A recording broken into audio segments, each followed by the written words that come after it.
Hello friend, आस्था study classes में आपका स्वागत है। आज हम लोग हाइड्रोजन पेरोक्साइड से रिलेट करते हुए प्रॉब्लम को सॉल्व करेंगे। ठीक है, तो इसमें दिया गया है कि 15 आयतन H2O2 का क्या अर्थ है। तो 15 आयतन H2 का क्या अर्थ होता है कि 1 मिलीलीटर H2O2 बिलियन का पूर्ण अपघटन कराने पर एनटीपी पर 15 मिलीलीटर ऑक्सीजन गैस प्राप्त होती है। इसका यही अर्थ होता है कि 1 मिलीलीटर H2O2 बिलियन का अगर हम लोग पूर्ण रूप से अपघटन कराएंगे तब एनटीपी पर 15 मिलीलीटर ऑक्सीजन गैस प्राप्त होती है। ठीक है, तो यहाँ पर एनटीपी का मतलब होता है कि normal temperature pressure. Normal temperature pressure, ठीक है ना, यही मतलब होता है एनटीपी का। और नॉर्मल टेम्परेचर प्रेशर पे जो टेम्परेचर लेते हैं वह होता है 293 केल्विन।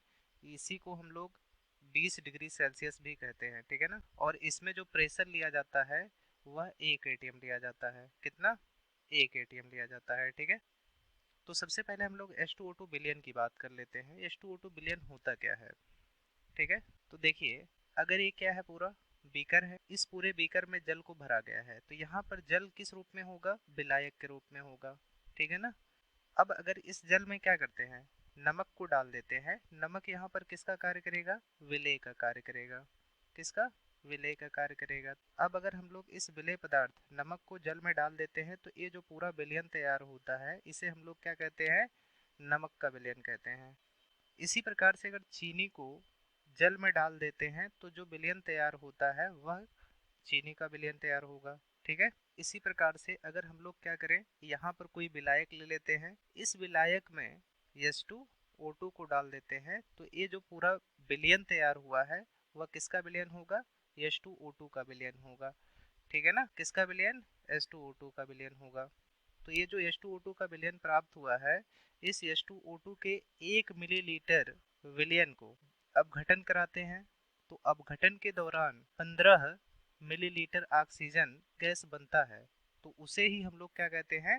15 आयतन कहेंगे। ठीक है ना, तो वही चीज यहाँ पर लिखा गया है कि 15 आयतन का जो अर्थ होता है वह है कि 1 मिलीलीटर H2O2 बिलियन का अगर पूर्ण रूप से वह विलयन अपघटित हो रहा है, किस पर अपघटित हो रहा है? नॉर्मल टेम्परेचर प्रेशर पर अपघटित हो रहा है, तब वहां पर 15 मिलीलीटर ऑक्सीजन गैस प्राप्त होगी। जैसे यहाँ देखिए, ये पूरा क्या है? 1 मिलीलीटर H2O2 बिलियन है। नॉर्मल टेम्परेचर प्रेशर पर इस 1 मिलीलीटर H2O2 बिलियन के अपघटन से 15 मिलीलीटर ऑक्सीजन गैस अगर प्राप्त हो रही है तो इसे ही हम लोग क्या कहेंगे? 15 आयतन H2O2 का बिलियन कहेंगे। ठीक है ना, इसी प्रकार से अगर 1 मिलीलीटर H2O2 बिलियन है, उसके द्वारा नॉर्मल टेम्परेचर प्रेशर पर 20 मिलीलीटर ऑक्सीजन गैस प्राप्त हो रही है, तो इस पूरे विलयन को हम लोग क्या कहेंगे? 20 आयतन H2O2 का विलयन कहेंगे। इसी प्रकार से अगर 10 मिलीलीटर ऑक्सीजन गैस प्राप्त हो रहा है तो उसे हम लोग 10 आयतन H2O2 का विलयन कहेंगे। ठीक है, आई होप आपको ये समझ में आ गया होगा। धन्यवाद।